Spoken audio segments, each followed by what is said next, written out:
magpasalamat sa ating Panginoon. Tayo na kumanta, sumayaw sa saliw ng tugtugan, kay inang pagmasdan ang nagkakaisa at sama-sama magkakapatid.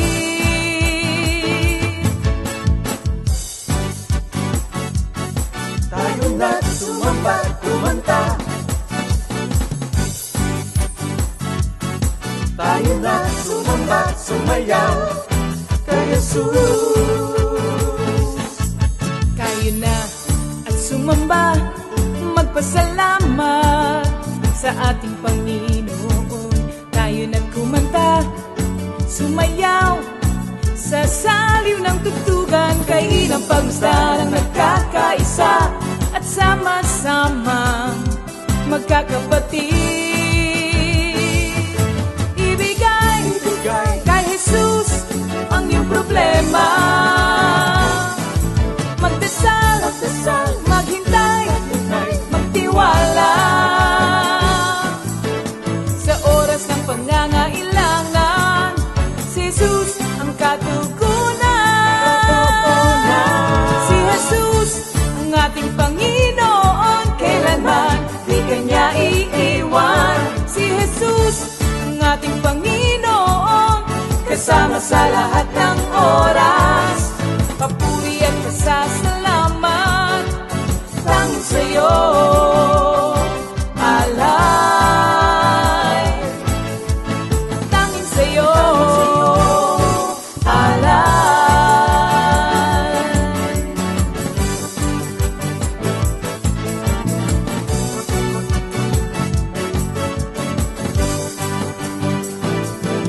Si Jesus ang ating Panginoon, kailanman di Kanya iiwan. Si Jesus ang ating Panginoon, kasama sa lahat ng oras. Si Jesus ang ating Panginoon, kailanman di Kanya iiwan. Si Jesus ang ating Panginoon, kasama sa lahat ng oras.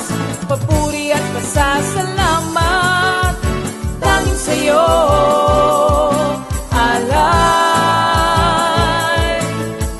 Tanging sa'yo, alay.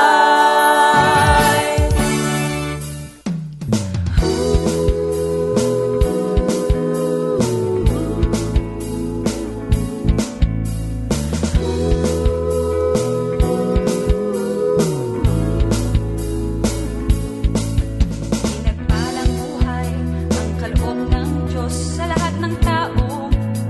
May takot sa Kanya. Pinagpalang buhay ang kaloob ng Diyos sa lahat ng tao. Nagtitiwala. Praise the Lord. Hallelujah. Glory to God. Amen. It's Wednesday once again. Welcome to our midweek Bible study. Purihin ng Diyos, mga kapatid. Patuloy tayo magpasalamat sa ating dakilang Diyos Ama na patuloy tayong pinagkakalooban ng pagkakataon na ito, kalayaan na makarinig ng kanyang magandang balita. But before anything else, tayo muna po ay manalangin. Hallelujah, hallelujah, hallelujah. Purihin ka, o kabanal-banalang Diyos Ama sa langit, Diyos naming dakila at mapagmahal,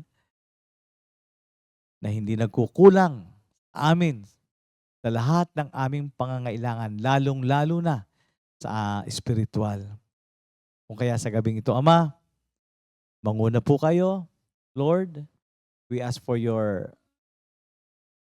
anointing, una sa lahat, sa gagamitin mo sa gabing ito, sa pagpapahayag ng iyong salita, at ganoon din po sa music ministry, sa banda, sa magpapakanta, Panginoon. Lord, may your name be glorified tonight. And we ask for the guidance of your Holy Spirit, Panginoon, sapagkat wala po kaming magagawa kung wala kayo. Kulang ang aming kaisipan, ang aming pangunawa, para maabot namin ang bawat salitang aming maririnig. Kaya Lord, be with us through your Holy Spirit, Panginoon, at muli sa iyo ang pinakamataas na papuri at pasasalamat. Ito ang samot dalangin namin sa matamis na pangalan ng iyong anak na si Jesus. Amen. Thank you, Lord. So, it's 35 days before Christmas. Makakapag-ipon-ipon pa tayo, mga kapatid. Yan. Announcement po, mga kapatid. Meron po tayong water baptism na gaganapin po sa Kailaway, Calo Mendez Outreach. November 23, 2024, and it's a Saturday. Magsisimula po ng alas 8 ng umaga. Gaganapin po sa Joshua Barcelona's Place, Pulo, Kailaway. Ayan. Kita-kits po tayo dyan. And of course, hindi natin makakalimutan ang nagse-celebrate ng special day nila, November 20, 2024. Happy birthday! Uy, si Nanay Feli. Happy birthday, Nay Feli!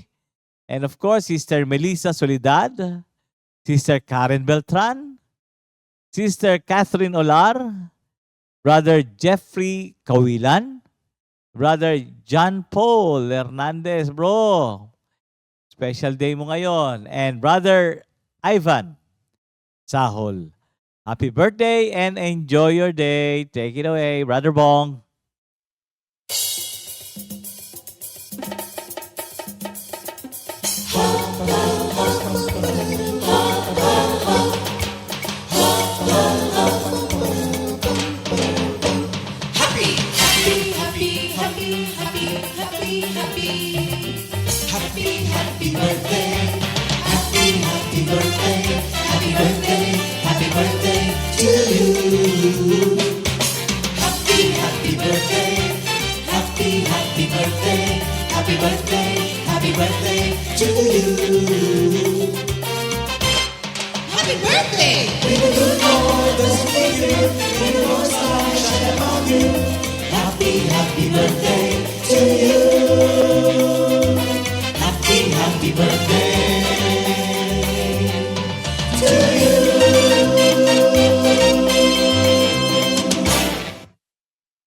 Yan. Happy birthday po once again, mga kapatid, and enjoy your day. Yan. Sige. Let's prepare ourselves and let's welcome the praise and worship team. Yan. Hello po mga kapatid. Magandang umaga, magandang tanghali, magandang hapon at magandang gabi po sa ating lahat. Sa lahat po ng sumusubaybay at nanonood. Ayan, ihanda na po natin ang ating sarili upang umawit at magpuri sa Panginoon. Hallelujah, hallelujah. Purihin ang Panginoon. Hallelujah. Halina po tayo at sumamba po tayo. Magpuri at magpasalamat sa ating Panginoon sapagkat napakabuti ng ating Panginoon. Kaya lahat po nasa kanilang mga tahanan o ikaw man ay nagbabiyahe sa ngayon, sumabay po kayo sa pag-awit sa ating Panginoon. Hallelujah. Hallelujah. Praise the Lord, O my soul. Praise the Lord, O my soul. All my being, praise His holy name. And do not forget how kind He is. He forgives all my sins, heals all my diseases, and keeps me from the grave, and blesses me with love and mercy. Hallelujah. Amen. Palakpakan po natin ang ating Panginoon. Hallelujah. Kaya utusan natin ang ating mga kaluluwa na magpuri sa Diyos. Kaya awit tayo ngayon, mga kapatid. Awit tayo sa Panginoon. Hallelujah. Hallelujah. Ako'y galak na galak sa iyo, Panginoon.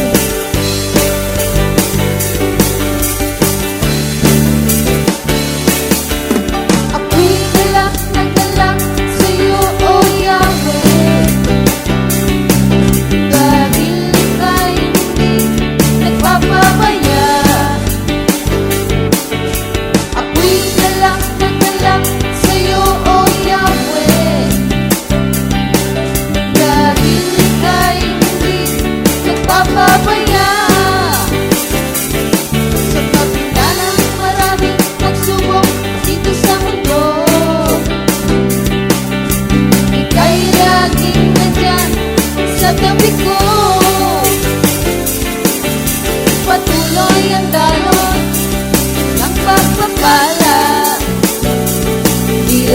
isa o dalawa.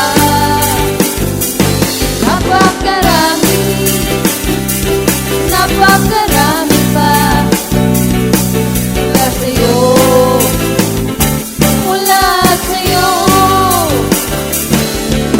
Ako'y galak na galak sa'yo, O Yahweh, dahil ika'y hindi nagpapabaya. Ako'y galak na galak sa'yo, O Yahweh, dahil ika'y hindi nagpapabaya. Sa kabila ng maraming pagsubok dito sa mundo, ika'y laging nandyan sa tabi ko. Patuloy ang dalon ng pagpapala, bilang isa o dalawa. Napakarami, napakarami pa mula sa'yo, mula sa'yo. Napakarami pa darating. Salamat, salamat sa'yo, O Yahweh, aming Diyos. Ika'y hindi nagbabago.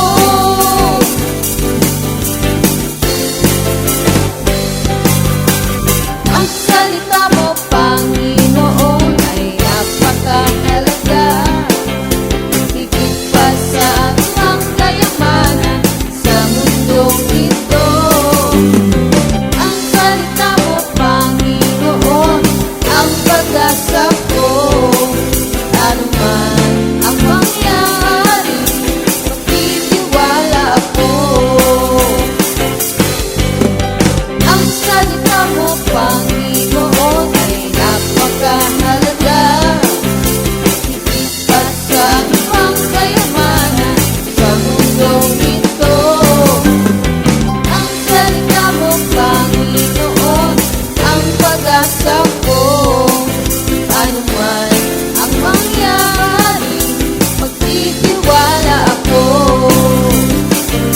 Salamat sa'yo, salamat sa'yo, Panginoon, Panginoon, sa bagong buhay kong ito, sa'yo iaalay.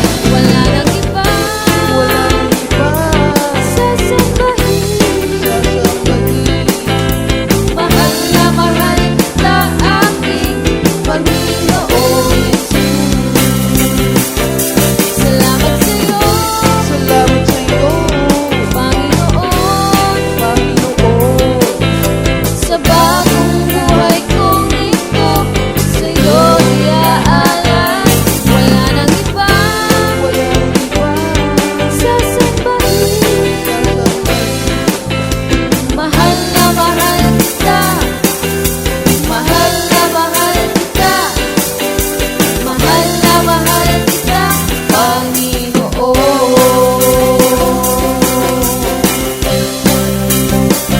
Hallelujah! Oh, hallelujah! Mahal na mahal ka namin, Panginoon. Hallelujah! Salamat, Panginoon. Salamat, Panginoon. Hallelujah! Salamat po, Lord, sa pagbibigay niyo palagi sa amin ng pagkakataon na masumpungan namin ang iyong mga salita na nagbibigay ng buhay, kalakasan sa aming lahat. Hallelujah! Hallelujah! Praise you, Jesus. Thank you, Jesus.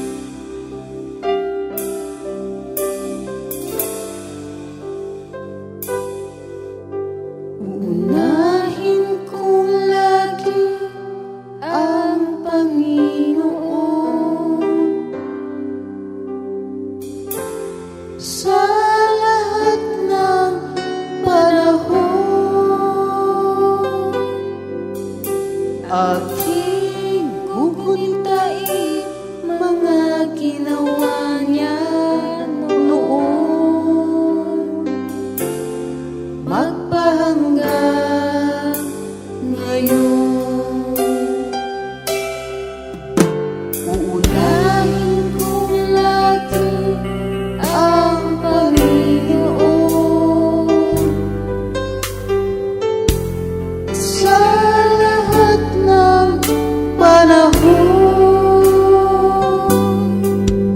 Aking gugunitain mga ginawa niya noon, magpahanggang ngayon. Lagi ako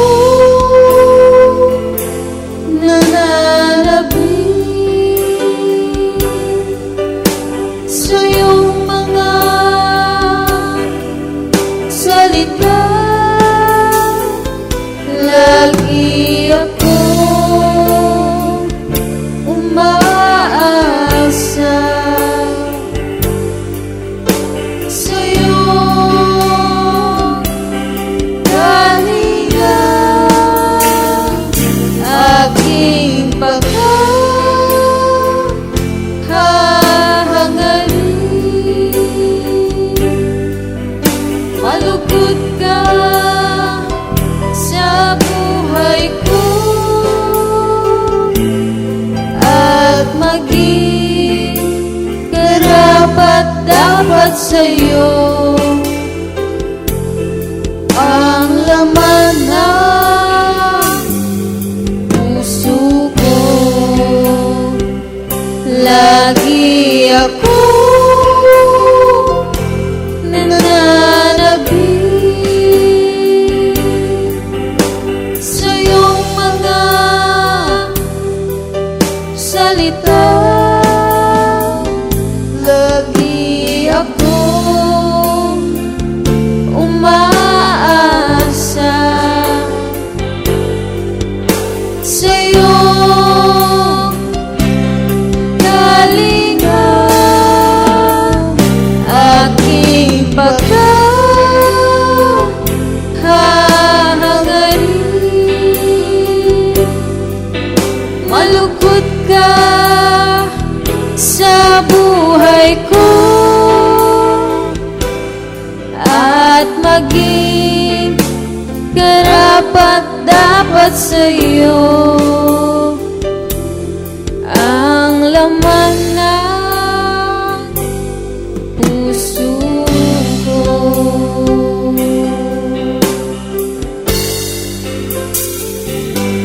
Walang ibang laman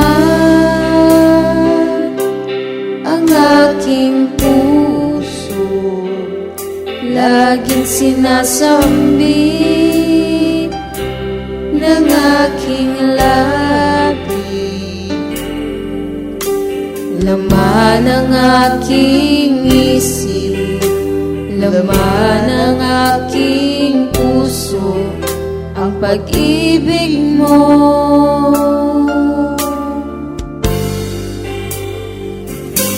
Walang ibang laman ang aking puso, laging sinasambit ng aking labi. Laman ng aking isip, laman ng aking puso, kabutihan mo.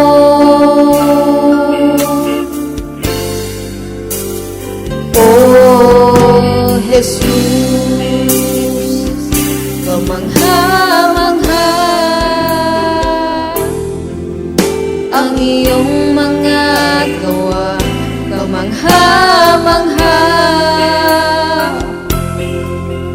ang iyong mga salita, di kayang sukatin, di kayang abutin. Jesus, ang pag-ibig mo.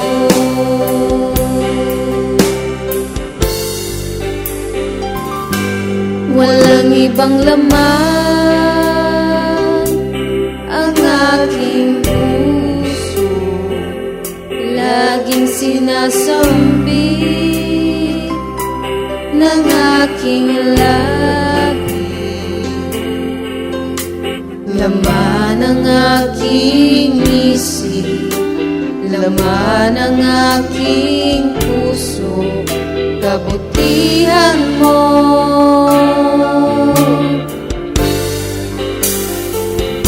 Kamangha-mangha ang iyong mga gawa, kamangha-mangha ang iyong mga salita, di kayang sukatin, di kayang abutin. Kamangha-mangha ang iyong mga gawa, kamangha-mangha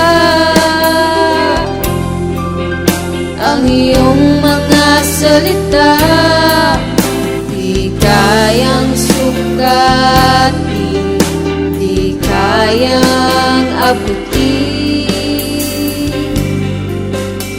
Jesus, ang pag-ibig mo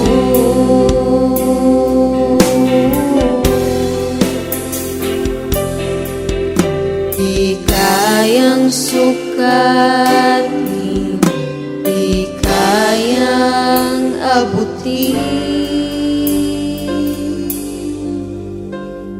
Jesus, ang pag-ibig mo.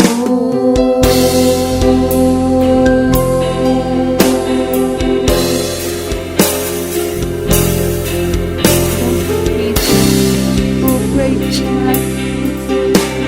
Hallelujah. Kay buti mo sa amin, O Diyos. Wala kang katulad. Napakabuti mo, Diyos. Dakila ka, O Diyos. Sinasamba ka namin. Aming Diyos, Panginoon namin lahat. Hallelujah.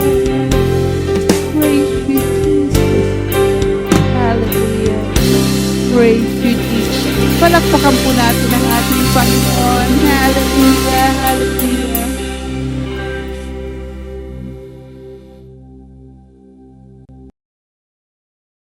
Glory, hallelujah. Salamat, salamat, salamat sa Panginoon at thank you sa ating music ministry. Now, to continue with our series which is all about the book of the Romans, let us all welcome Minister Elmer para sa next part ng chapter 3. Let's welcome our brother. Good evening, Comfy Family. Ang purihin ng Panginoon. Salamat muli sa Diyos at muli tayong kita-kita, nagkasama-sama ating midweek Bible study. At dito nga po tayo tumatalakay sa Book of Romans. No? Atin na pong natalakay ang chapter 1, chapter 2, at nung isang linggo po, last Wednesday, ay Romans 3 na natalakay ni Pastor JB. Ngayon po mga kapatid, sa ating pagpapatuloy sa chapter 3, ating pong talakayan ngayon ng Romans chapter 3, verses 10 to 12 at 19 to 20. Praise the Lord. Ganito po ang nakasulat mga kapatid. Ayon sa nasusulat, walang matuwid, wala kahit isa. Walang nakakaunawa, walang naghahanap sa Diyos. Ang lahat ay lumihis ng landas at nagpakasama. Walang gumagawa ng mabuti, wala kahit isa. Sa verse 19 up to verse 20, alam natin na anumang sinasabi ng kautusan ay sinasabi sa mga nasasakop nito upang walang maidahila ng sinuman. At dahil dito'y mananagot ang lahat sa Diyos. Walang taong mapapawalang sala sa paningin ng Diyos sa pamamagitan ng pagsunod sa kautusan. Dahil ang gawain ng kautusan ay ang ipamukha sa tao na siya'y nagkasala. Mga kapatid, ang mensahe ng Panginoon. Tayo po yung manalangin. Hallelujah. Thank you, Jesus. Thank you, Lord. Panginoon, muli salamat po sa malayang oras, Panginoon, na muli mo kaming nipon, tinawag, Panginoon, upang muling mag-aral, makinig sa inyo. Panginoon, dalangin namin na muli po, tanging pangalan mo lamang ang siyang maitaas at pabigyan ng luwalhati sa aming kalagitnaan. Lord, sa aming kawalan, kayo po ang magturo sa amin ng inyong mga mensahe sa gabing ito. Salamat, Panginoon. Ito po aming samot panalangin sa pangalan ni Jesus. Amen. Thank you, Lord. Itong ating binasang mensahe ng Panginoon sa Romans 3, verses 9 up to verse 20 yan. It is a passage in the Bible that conveys the message that all people are subject to God's judgment and are equally under the power of sin. No? Na talagang dito binibigay sa atin ang mensahe na ang lahat ng tao ay talagang dadaan, mga kapatid, no? Sa hukuman ng Panginoon, to be judged by God. At dito nga, sinasabi rin na lahat ng tao rin ay talagang nasa kapangyarihan ng kasalanan. Kaya nga sinabi sa Romans 3:10, lahat talaga ay no one is righteous, not even one, no? Walang matuwid, lahat ay nagkasala. So dito ating tignan ang mga mahalagang mensahe na nais ipatungkol sa atin dito sa ating pag-aaral, no? Una-una na sinabi nga na talagang no one is righteous, no? Not even one. Na talagang yan tayo, yan talagang kalalagayan ng tao. We are all under sa kapangyarihan, sa power of sin. Kaya nga, purihin ng Panginoon, no? Alam nyo, ang Diyos ay talagang sobrang kanyang biyaya sa atin. Alam niya ang kalalagayan ng tao na talagang nasa sa kapangyarihan, bihag ng kapangyarihan ng kasalanan. At talagang alam niyang hindi kaya ng tao na makawala rito. Kung kaya't ganoon na lamang sa kanyang grasya ay pinagkaloob ang ating Panginoon Kristo. Sa sino mang tumanggap sa ating Panginoon, manalig sa Kanya, mampalataya sa Kanya, ay tunay na mapapalaya. Sabi na kanyang salita sa Galatians 5:1, freedom is what we have. Because Christ has set us free. Tayo tunay na malaya sapagkat mismong ang ating Panginoon Kristo, tayo ay pinalaya. Kaya nga napakaganda, mga kapatid, nito, no? Bagamat no one is righteous, sabi nga ng Psalms 14:1, to establish that there is no one who does good. Ganyan talaga tayo, mga kapatid, eh. Pero sa awa, sa grasya, sa dakilang pag-ibig ng Diyos atin, tayo nagsimulang tumanggap, manalig sa Panginoon. Tayo napalaya sa kapangyarihan ng kasalanan. Dito nga, no, ating tingnan, no, yung pagiging ating sinful, no. Kasi totoo, itong ating sarili, ating katawan, yan talaga eh. Sabi nga, sinfulness is expressed through our body, mga kapatid, no. Na talagang ang main instrument sa kasalanan talaga is ating katawan, mga kapatid, no. Talagang they use their bodies to express sinfulness. Kaya nga sabi ng salita ng Panginoon, di ba? Yung laging ginagamit na tool ng kaaway sa atin for us to commit sin, yung lust of the eye, lust of the flesh, and the pride of life. Yan. At yan, sangkap ng katawan natin. That expresses sinfulness, mga kapatid.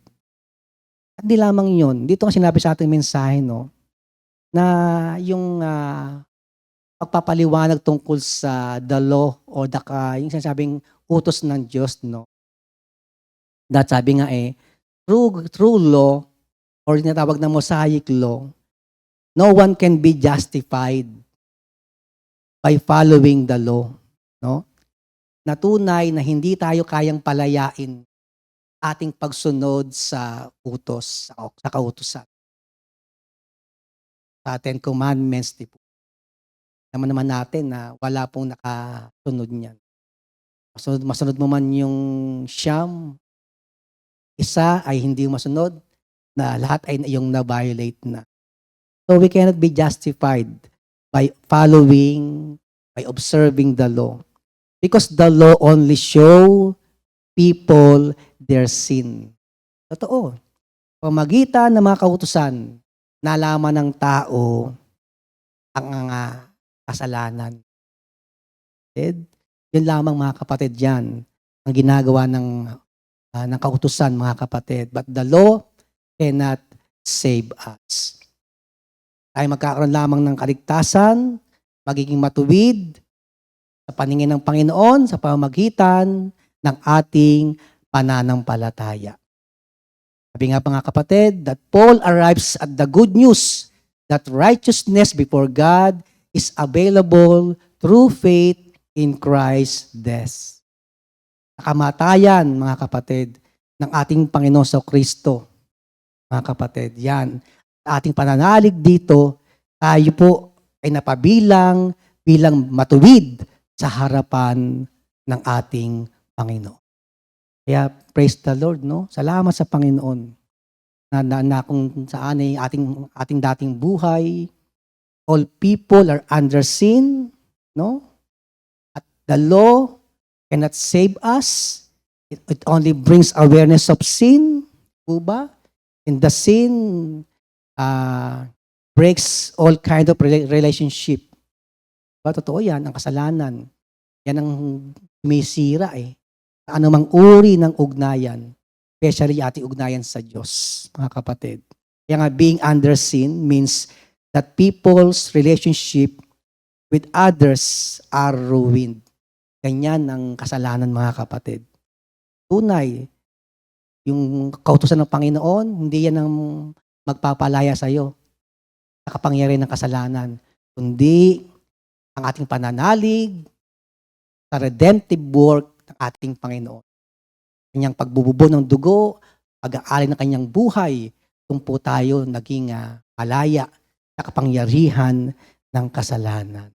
Kaya purihin ng Panginoon, no? Na ngayon sa ating bagong buhay, talagang tayo ngayon napabilang bilang mga matuwid na sa harapan. Dati, walang matuwid.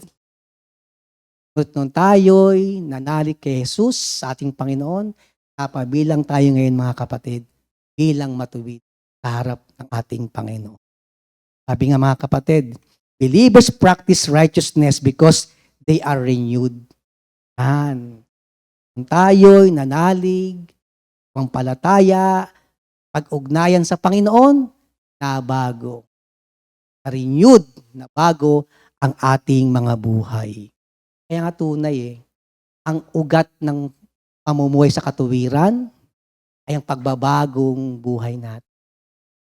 Regeneration is the root of righteousness. Hanggat hindi tayo nagkakaroon ng tunay na ugnayan sa ating Panginoon sa Kristo at wala ang pagbabago ng buhay natin, malabo tayong makapamuhay ng tunay na matuwid sa harapan ng sabi ng 2 Corinthians 5:17, when anyone is to Christ, he is a new being. Old is gone. The new has come. John chapter 3 verse 3. We must be born again as to enter into His kingdom. John chapter 1 verse 12. Sinumang tumanggap, halig kay Jesus ay pinagkalooban ng Diyos para patang tawaging ay why not? regeneration, ating renewed life, yan nag-spring up ang ating kalalagayan bilang righteous in the sight of God. Dalawang bagay na napakahalaga mga kapatid to. Ating tinanggap na katuwiran ng Panginoon. Una, tayo po'y ibinilang na matuwid ng Panginoon. Sa Romans 5:19, sabi nga mga kapatid, kung papaanong si Adan, ating unang magulang, ang kanyang kasalanan ay imputed sa human race. Di po ba alam natin? Tayo naging makasalanan, kaya naging no one is righteous because of Adam's sin. Because his sin, Adam's sin, was imputed to human race. Yan tayo mga kapatid. Ngunit, sabi ng 1 Peter 2:24, our sins, ating namana, the imputed sin, the Adam's sin, imputed on human race, were imputed to the righteous Son of God, our Lord Jesus Christ. Mga kapatid, grabe ang biyaya ng Panginoon. Alam ng Diyos di ka makakalaya sa kasalanan. Kaya't ibinigay lahat ng kasalanan ng human race imputed sa ating Panginoon sa Kristo. 1 Peter 2:24. Siya na lahat, mga kapatid, ang nagbata at ng kasalanan ng sanlibutan. Upang tayo ay mapalaya, malinis, mapatawad dito. Ganyan mga kapatid, ang kagandahang loob, ang grasya ng Panginoon sa atin. Mapabilang lang tayo bilang matuwid sa harap ng Panginoon. Hindi lamang yung mga kapatid. Sabi ng 2 Corinthians 5:21 that Jesus' righteousness is imputed to those who believe in Him. Yan ang pinakamagandang biyaya ng Panginoon. Ang katuwiran ni Jesus ay ibinahagi sa atin sa mga taong sumampalataya sa Kanya. The righteousness of God in Christ gives the believer a solid standing before God. Yan ang mga magandang mga kapatid. Katuwiran ng Diyos, pamamagitan ni Kristo, ang nagbigay sa ating mga Kristiyano. Isang matibay na kalalagayan, matibay na posisyon sa harapan ng Diyos. That I am righteous in the sight of God because of right. Kaya when we stand before God, meron kang courage and boldness to say, I am righteous in the sight because of my faith in His Son, Jesus Christ. Napakaganda mga kapatid niyan. That we have been justified, declared righteous by faith. Romans chapter 4, verse 5, mga kapatid. And Romans 4:22. Yung naganap kay Abraham Siya po'y ibinilang na matuwid ng Diyos, bunga ng kanyang pananampalataya. Sino mang sumampalataya ating Panginoon sa Kristo ay mapapabilang na matuwid. Sino yan? Tayo yan, mga kapatid. Tayo yan. Kaya meron tayong solid standing relationship, vision before God, that we are righteous before God. 1 Corinthians 1, verse 31, sabi rito, that Christ is the wisdom, the holiness, and the righteousness of God. Jesus ang katuwiran ng Diyos na siya nating tinanggap. Kaya nga every time God will look at us, mga kapatid, He see the righteousness of His Son in us. Kaya tayo'y matuwid sa harapan ng Panginoon. Dahil sa ating pagtanggap sa katuwiran ng Diyos, walang iba kundi ang ating Panginoong Jesucristo. Christ is the righteousness of God. Ganyan ang binahaging katuwiran ng Diyos sa atin. Bunga ating pananampalataya sa Kanya. Ano pa? Tayo po'y binahaginan ng Kanyang katuwiran, mga kapatid. We became partakers of His divine nature. Sa 2 Peter chapter 1, verse 3-4. Tayo nga'y binahaginan ng likas ng Diyos, mga kapatid. Kaya sabi nga ng John chapter 3 verse 27, di ba? That no one can have anything unless God gives. At bilang taglay mo na yan, this must be our practice. Yan ang ating style, pamumuhay, mga kapatid. Matuwid na pamumuhay. Ay meron ng imparted righteousness. Because imparted righteousness is the righteousness produced in our Christian life through our Lord Jesus Christ by the indwelling presence of the Holy Spirit. Kaya nga practice Sa pamagitan, presensya ng Espiritu Santo, makakapamuhay tayo sa katuwiran ng Panginoon. As we abide in Him, the fruit of righteousness are being manifested in our everyday Christian. Kaya sabi ng salita ng Panginoon, Matthew chapter 6 verse 33. Di ba sabi doon? Always seek the kingdom of God and His righteousness. Kalooban ng Panginoon. Lagi natin maging pursuit, maging goal, palagian, katuwiran ating Panginoon. Romans 14:17. For God's kingdom is not a matter of eat and drink, but of ang ating pagpasok sa kaharian ng Panginoon ay magitan ng pamumuhay. Yan tayo. Ating pamumuhay, yan ang ating practice, mga kapatid. Ng pagpapala, mga kapatid, ng righteous living. Dadaloy ang biyaya ng Panginoon sa mga taong namumuhay sa kanyang katuwiran. Sabi nga ng James, mga kapatid, di ba? James 5:16, the prayer of a righteous person has a powerful ng biyaya, mga kapatid, ng pamumuhay, living righteously. Pag nag-pray tayo, agad itong hiringgin ng Diyos.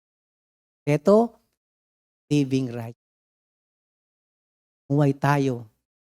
Gabay, sa patnubay ng Espiritu Santo, always abiding in Christ. Kaya salamat sa Panginoon. Ating babalikan yung ating dating buhay, kahit anong pilit mong magpakatuwid sa pamagitan ng pagsunod sa law, we fail.